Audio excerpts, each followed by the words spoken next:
about communication skill. So you need to like share, like, comment, and subscribe this video. So first of all, we learn about the difference between question and statement. So question versus statement. So questions can be of different type. It can be WHO question, otherwise, or it could be yes no question. So style of questioning are open question versus closed question. Open question are those questions for which any answer is possible, like what is the problem, how does it feel. This enables the patient to give you true answer in their own word. Be careful not to lead the patient or to cut them off with closed question. Compare how much does it hurt with does it hurt a lot. The first question allows the patient to tell you how the pain feels on a wide spectrum of severity, and the second one leaves the patient only two options and will not give you a true reflection of the severity. Other is multiple choice question. Often the patient has difficulty with open question if they are not quite sure what do you mean. A question about character of the pain, for example, is rather hard to formulate. Patient will not know what you mean, what sort of pain it is, what does it feel like exactly. In the circumstances, you may wish to give them few examples, but leave the list open-ended for them to add their own word. You must be very careful not to give the answer that you are expecting from them. For example, a patient whom you suspect has angina, crushing pain, you could ask the following: what sort of pain it is? Burning, stabbing, aching, for example. Clarifying question. Use clarifying question to get full detail. When do you say DG? What exactly do you mean by it? Because person can use other terms like gastritis for abdominal pain or discomfort. So you should be use clarifying question. What does the patient actually mean by these terms? Or the directing question, doctor to patient, tell me what happened next. You can direct.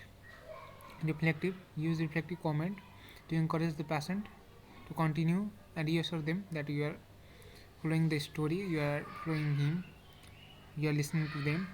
Yes, I see that. So those things can be done. Staying on the topic, you should be directive but polite when speaking with patient on the topic you want, or moving them to new topic. Don't be afraid to interrupt them. Some patient will talk for hours the nonsense thing, so you should make them on track.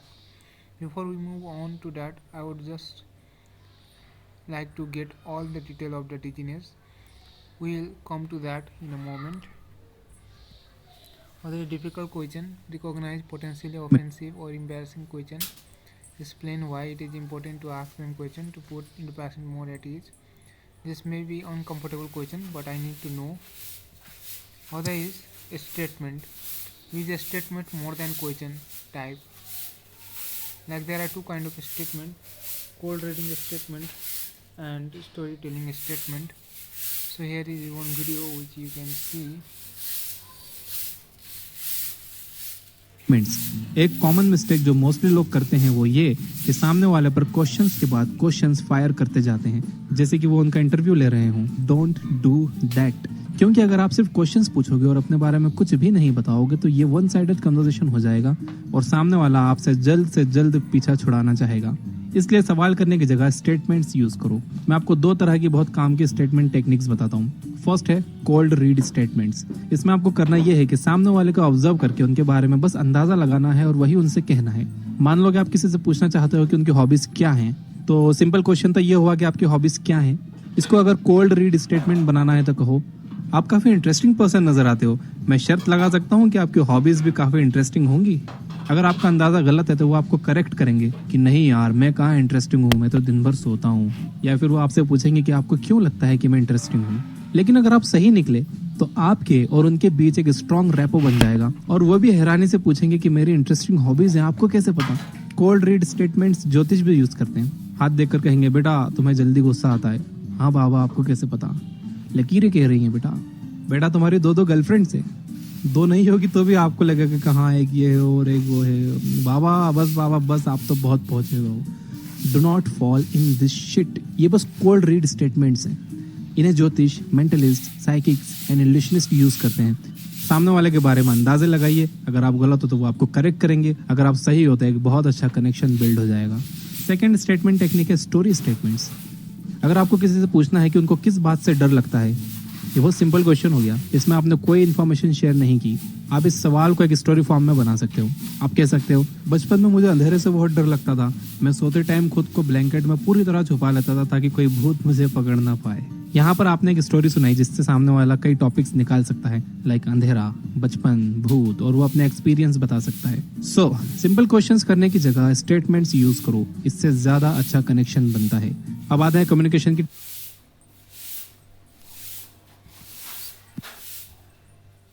Statements. दोस्तों, अगर आप किसी से बात कर रहे हो और उसके ऊपर एक के बाद एक क्वेश्चन दाग रहे हो, तो ऐसे में मोस्ट प्रोबेबली वो इंसान आपसे दूरी बना लेगा, क्योंकि उसे लगेगा कि आप उसका इंटरव्यू ले रहे हो और मन ही मन आपसे जल्द से जल्द पीछा छुड़वाने की कोशिश करेगा। इसलिए जरूरी है कि सवाल पूछने की जगह स्टेटमेंट्स यूज करो। मैं आपको दो तरह की स्टेटमेंट्स बताता हूँ। पहली है कोल्ड रीड स्टेटमेंट। इस टेक्निक में आपको सामने वाले से क्वेश्चन नहीं पूछना है, उसके बारे में अंदाजा लगाना है, उसके हाव भाव, बॉडी लैंग्वेज को देखकर। जैसे आपको सामने वाले से पूछना है कि आप किस क्लास में पढ़ते हो, तो ये थोड़ा बोरिंग हो जाएगा। इसे आप कुछ इस तरह से पूछ सकते हो, आप बहुत इंटेलिजेंट लगते हो और मैं पूरे दावे के साथ कह सकता हूँ कि आपका फेवरेट सब्जेक्ट साइंस है एंड आप 11th में हो। अगर आप गलत होंगे तो वो सामने वाला आपको करेक्ट करेगा, लेकिन अगर आप सही हुए तो आपकी और उनकी अच्छी बॉन्डिंग बन जाएगी। यही टेक्निक साधु लोग भी लोगों का भविष्य बताने में इस्तेमाल करते हैं। Second, story telling. जैसे आपको सामने वाले से पूछना है कि आपको कौन सा सब्जेक्ट सबसे हार्ड लगता है, तो आप अपनी बात बता सकते हो। जैसे, मुझे मैथ्स से बहुत डर लगता है, मैथ्स के सम सॉल्व ही नहीं होते। ऐसे में बहुत ज्यादा चांसेस बनते हैं कि सामने वाला भी अपने वीक सब्जेक्ट के बारे में आपको बता दे। Number So other is we should avoid filler words and take pauses between our talk, or should not say so rapidly that the other person could not understand, and avoid filler words are important. Quality. दोस्तों, बातचीत के दौरान आप कितना बोलते हो इससे ज्यादा इम्पोर्टेंट है कि आप क्या बोलते हो। नहीं समझे? मैं समझाता हूँ। आपने अक्सर ऐसे लोगों को तो देखा ही होगा, या फिर आप भी उन लोगों में होंगे जो बातचीत के दौरान एक्चुअली रियली जैसे शब्दों का बार बार इस्तेमाल करते हैं। मेरा एक दोस्त है, वो 5 मिनट की कॉन्वर्सेशन में 20 बार, जी हाँ 20 बार एक्चुअली वर्ड का यूज करता है। जैसे मैंने उससे पूछा, कल कॉलेज नहीं आए तुम? अरे कुछ नहीं, वो एक्चुअली मैं थोड़ा बीमार था। अच्छा, क्या हुआ? एक्चुअली पिछले 2 दिनों से थोड़ा फीवर था। तो अब कैसी है तुम्हारी तबीयत? अभी ठीक है, दवाइयाँ चालू हैं एंड सो ऑन। इस तरह 5 मिनट की कॉन्वर्सेशन में वो एक्चुअली वर्ड की बौछार कर देता है। इतना ही नहीं, हर सेंटेंस के बाद जैसे वर्ड्स का यूज करता है, जिसकी कम्युनिकेशन में जरूरत ही नहीं है। इसके अलावा वो बातचीत के दौरान एक गलती और करता है, जिसके बारे में अगले पॉइंट में बात करते हैं। फिलहाल एक लाइन में कहूँ तो अपनी बात को टू द पॉइंट रखो। फालतू के वर्ड्स जिनकी जरूरत नहीं, उनका इस्तेमाल ना करें, या ये कहें कि जिन वर्ड्स की सही में जरूरत है अपनी बात को कन्वे करने के लिए, उन्हीं का इस्तेमाल करें। 5 पॉजेज एंड इमोशंस। जैसा कि मैंने आपको बताया कि वो यानी मेरा दोस्त बातचीत के दौरान एक गलती और करता है, और वो गलती है रोबोट की तरह बोलना, यानी बिना पॉज लिए, बिना इमोशन के पूरी बात खत्म कर देना। जैसे अभी 10 दिन पहले की बात है, मैंने उससे पूछा कि तुम्हें कौन सा सब्जेक्ट ज्यादा पसंद है। वैसे वो पढ़ने में अच्छा था, तो उसने मुझे बोला कि मुझे सबसे ज्यादा साइंस पसंद है और मैं रोज 3 घंटे साइंस पढ़ता हूँ, और एक्चुअली मैं नीट की तैयारी में लगा हुआ हूँ। ये बात उसने बिना पॉज दिए एक सांस में बोल दी, और उसके वर्ड्स में कोई इमोशन भी नहीं था। तो अब आप मेरी और मेरे दोस्त की कॉन्वर्सेशन से क्या सीख सकते हो? आपको पॉज लेना है, जहाँ सेंटेंस खत्म हो रहा है वहाँ 1 से 2 सेकंड रुकना और फिर बात कंटिन्यू करनी है। इसके अलावा आपको बातों में इमोशन ऐड करना है। जैसे आपसे किसी ने पूछा कि आज मौसम कैसा है, तो ये बोलने के बजाय कि आज मौसम बहुत अच्छा है, लगता है बारिश होने वाली है, इसकी जगह ये बोलना, वाह आज क्या मौसम है, लगता है बारिश आने वाली है। पूरी तरह फील के साथ और आराम से एक सही पिच और स्पीड पे बोलना है, ना कि तोते की तरह। अगर आप सैड बात बोल रहे हो तो थोड़ी टोन को, पिच को लो करो, और अच्छी बात बोल रहे हो, कोई खुशी की बात है तो फिर उसे टोन में बोलो, एनर्जी के साथ। याद रखना, हर शब्द सुंदर है तो उसे उसी सुंदरता के साथ बोलिए। other is like you should give information enough, but it should not be so enough that the other person get bored. That phenomenon, that rule is kiss and kill. दोस्तों सेल्स वर्ल्ड में एक concept है किस versus किल का। अब किस का मतलब आप गलत मत समझ लेना। यहाँ किस का मतलब keeping it short and simple है और किल का keeping it long and lengthy. ज्यादातर सेल्समैन अपने कस्टमर्स को जरूरत से ज्यादा ही डिटेल्स देने लगते हैं और बहुत ज्यादा बोलते हैं, जिससे वो अपनी सेलिंग में फेल हो जाते हैं। वहीं अच्छे सेल्समैन किस अप्रोच का यूज करके अपनी बात को छोटा और सिंपल रखते हैं, जिससे ज्यादातर कस्टमर्स उन्हें अच्छे से समझ पाते हैं और उनकी बातों से रिलेट करके अग्री भी करते हैं। तो यही सेम कॉन्सेप्ट आपको अपनी डेली लाइफ में भी यूज करना चाहिए, जहां आप जब भी किसी से बात करो तो अपनी बात को शॉर्ट यानी छोटा और सिंपल रखो। बहुत ज्यादा डिटेल्स में मत जाओ और ना ही कुछ एक्स्ट्रा बोलो, बस उतना ही बात करो जितनी जरूरत है। कुछ लोगों को लगता है कि वो जितना ज्यादा और डिटेल में बोलेंगे वो कॉन्वर्सेशन में उतने ही ज्यादा कॉन्फिडेंट और नॉलेजेबल लगेंगे, बल्कि इसका उल्टा होता है। तो कॉन्वर्सेशन में बातों को खींचने की जगह सिंपल और शॉर्ट रखो। सामने वाले पर्सन से डिफरेंट क्वेश्चंस करो, ना कि खुद ही एक ही टॉपिक को हद से ज्यादा खींचो। आपको कॉन्वर्सेशन को इंटरेस्टिंग बनाना है, इरिटेटिंग नहीं। Make others feel important.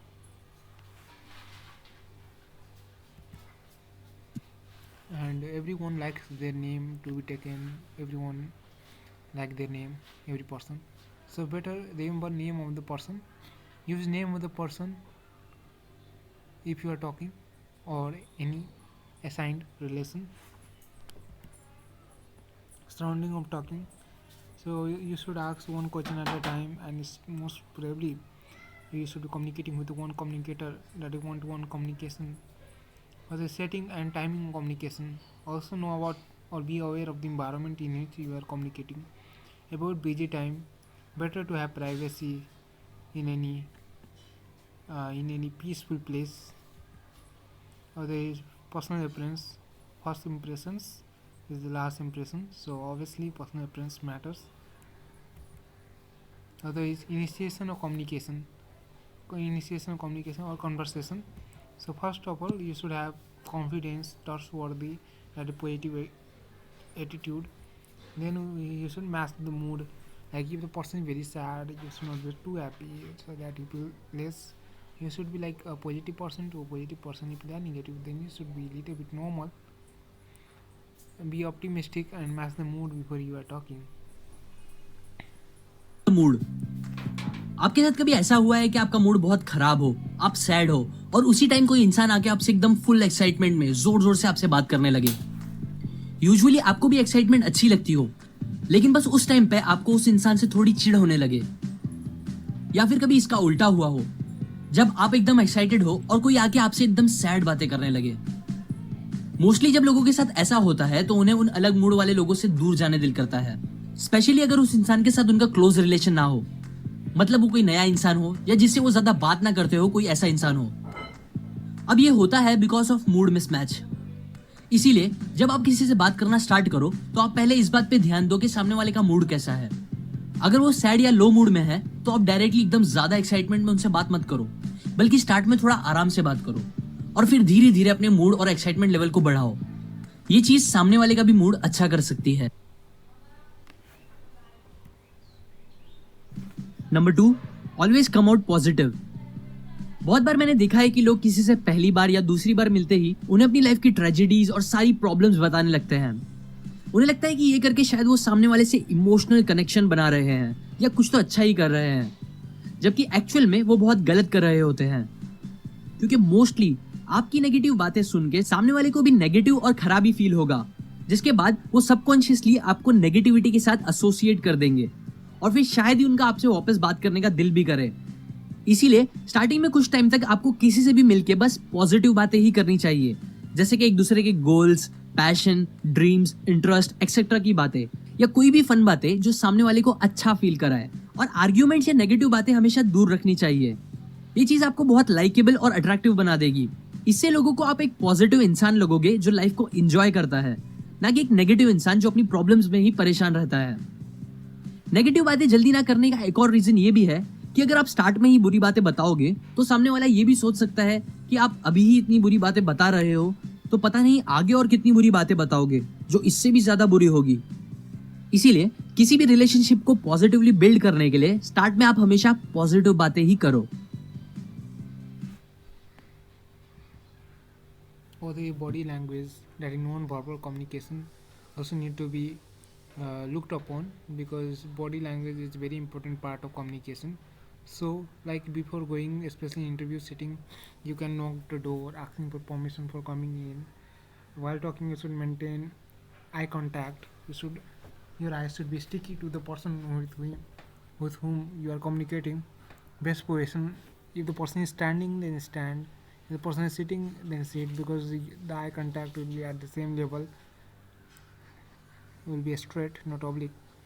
Epoxy eyes are those, suppose you are talking in a group and then you are talking, and you should maintain eye contact frequently with the person of your interest.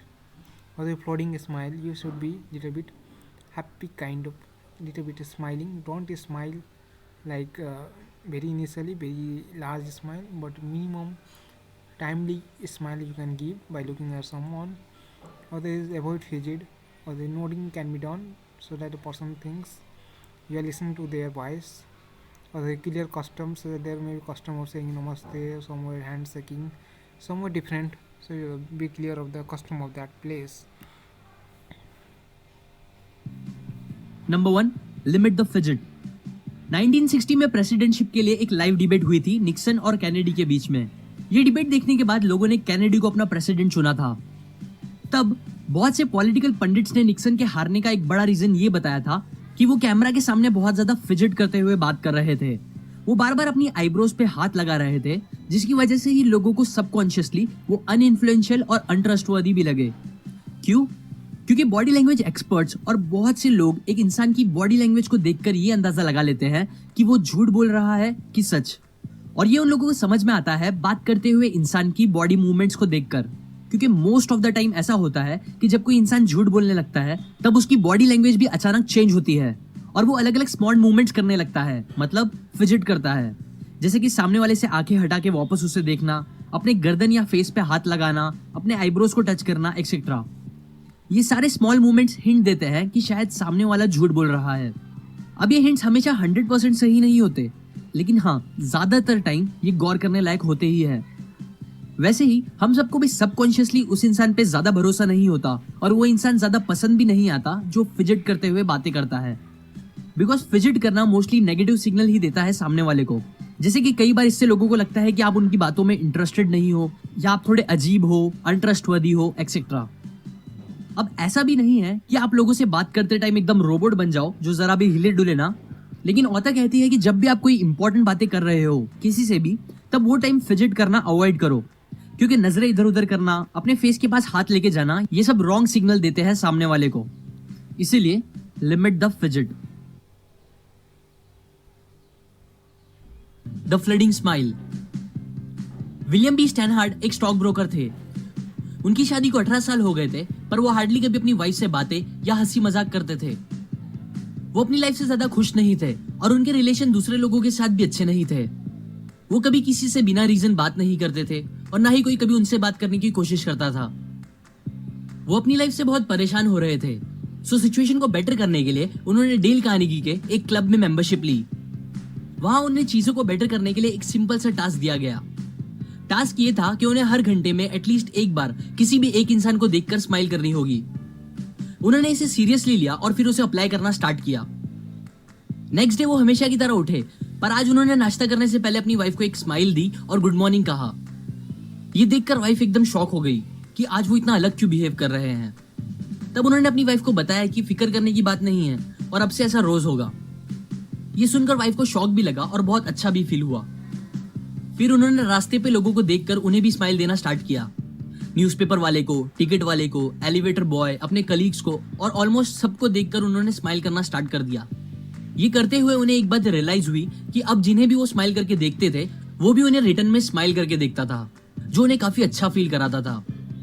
और because of this अब धीरे धीरे उनके colleagues ने भी उनसे बात करना स्टार्ट कर दिया था और बात करने पे ये भी बताया कि कैसे पहले वो लोग उन्हें एक खड़ूस इंसान समझते थे। ये टास्क करके उन्हें कहा गया था कि वो अपने एक्सपीरियंस दूसरे मेंबर्स के साथ भी शेयर करें। सो उन्होंने एक लेटर में ये सारी चीजें बताई और कहा कि इस एक सिंपल चीज ने उन्हें और उनकी वाइफ को इतनी खुशी दे दी है जितनी कभी उन्हें सालों में भी नहीं मिली थी। सो आप लोग भी जब भी किसी से बात करते हो या जब आप बात नहीं भी करते, फिर भी अपने फेस पर एक स्माइल रखो। ये चीज आपकी अट्रैक्टिवनेस और कॉन्फिडेंस बढ़ा देगी और दूसरी तरफ आपका ब्लड प्रेशर और स्ट्रेस भी कम करेगी, जिससे आपकी हेल्थ भी अच्छी रहेगी। बात करते टाइम फेस पर हल्की सी स्माइल रखना सामने वाले इंसान को सेफ और अच्छा फील कराती है। एक और इम्पोर्टेंट बात, फ्लर्टिंग स्माइल मतलब ये नहीं होता कि आप किसी को देखते ही फौरन स्माइल कर दो, बल्कि ऑथर कहती हैं किसी से मिलने के बाद आपको पहले उनके फेस पे देखना चाहिए और फिर 1-2 सेकंड रुक कर एक स्लो स्माइल करनी चाहिए, बिकॉज लोगों को ये स्माइल फास्ट स्माइल से ज्यादा जेन्युइन लगेगी। Technique number 2, the sticky eyes. Social experts कहते हैं एक बहुत ही कॉमन मिस्टेक जो ज्यादातर लोग करते हैं वो ये है कि वो जब किसी से बात करते हैं तो वो सामने वाले इंसान को देखने के बजाय इधर उधर ज्यादा देखते हैं। अब उनके इधर उधर देखने का रीजन कुछ भी हो, लेकिन ये चीज सामने वाले को ये सिग्नल देती है कि आप उनकी बातों में इंटरेस्टेड नहीं हो, और ऑब्वियसली ये बात किसी को पसंद नहीं होती। सो अगर आपको सामने वाले के साथ अच्छा रिलेशन बनाना है या एक अच्छी कन्वर्सेशन करनी है तो कभी भी ये सिली मिस्टेक मत करो। बेस्ट ये है कि आप बात करते टाइम लोगों की आंखों में देखो और आई कांटेक्ट बनाओ। लेकिन एक बात याद रखो, स्माइल करना, आई कांटेक्ट बनाना ये सब बेस्ट है अगर सामने वाला आप में और आपके रिएक्शन में इंटरेस्टेड है तो, वरना ऐसा करना सामने वाले को क्रीपी और अजीब भी फील करा सकता है। इसीलिए थोड़ा सोच समझ के ये दोनों।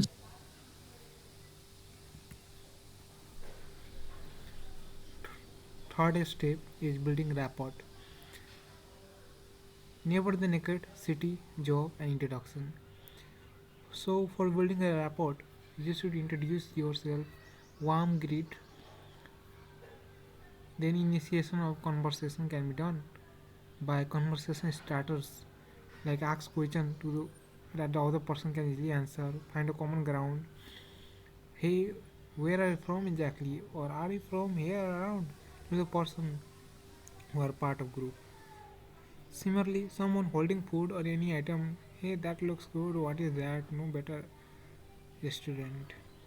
Hey, I like your something that you are wearing like short pant, where did you get it from? So simple question that they can answer.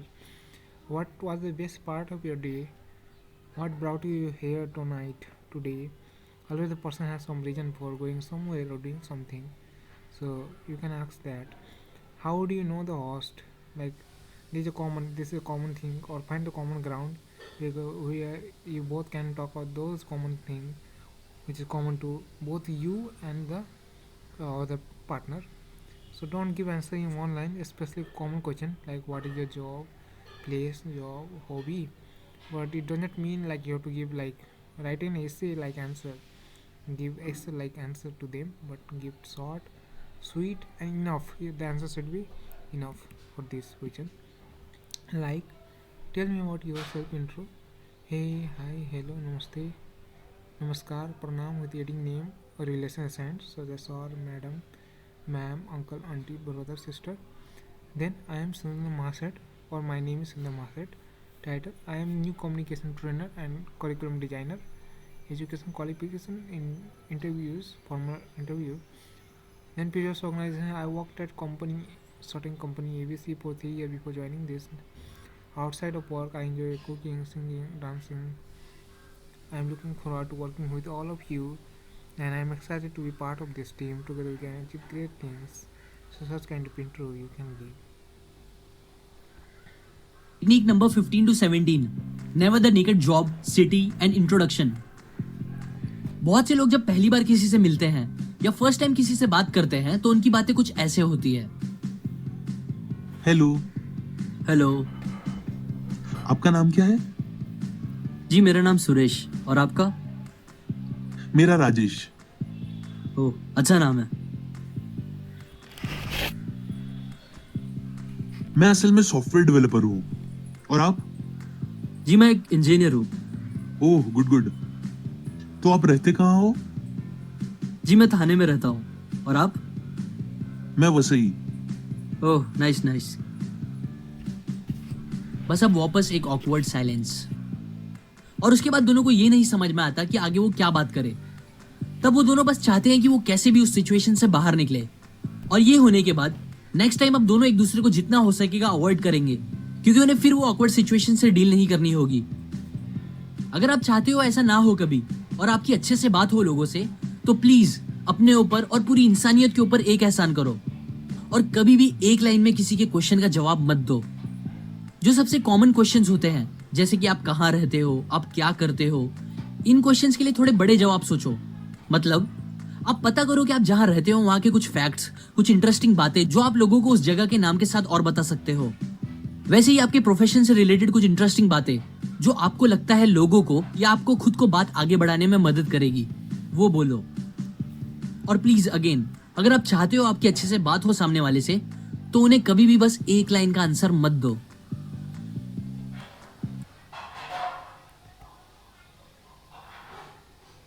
Rule number 5, don't be self-centered.